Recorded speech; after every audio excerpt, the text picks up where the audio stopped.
रमजान में मौसम खुशगवार, आखिरी अशरे में बादल भी बरसेंगे। ईद में कुछ ही दिन बाकी। ईद उल फितर के दिन मौसम की क्या सूरत हाल होगी, महकमा मौसमियात ने बता दिया। खुशगवार मौसम में रोजे नसीब हुए, मगर ईद के दिन सूरज आग बरसा सकता है। महकमा मौसमियात ने ईद के दिन शदीद गर्मी की पेशगोई की है। महकमा मौसमियात के मुताबिक ईद के दिन सिंध और जनूबी पंजाब के बेशतर इलाकों में दर्जा हरारत 35 से 40 डिग्री सेंटीग्रेड तक जाने का इम्कान है। इस्लामाबाद और रावलपिंडी में भी दर्जा हरारत 30 डिग्री सेंटीग्रेड से बढ़ जाएगा, जबकि मुल्क के दीगर इलाकों में भी दर्जा हरारत में इजाफा मुतवक्के है। बारिशों का एक सिलसिला अगले हफ्ते बालाई इलाकों को मुतासिर करेगा, लेकिन ईद उल फितर पर बारिशों के कोई आसार नजर नहीं आ रहे।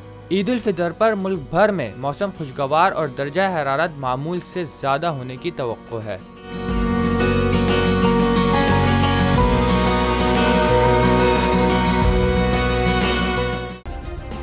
सब्सक्राइब करें और बेल दबाएं ताकि कोई खबर रह न जाए।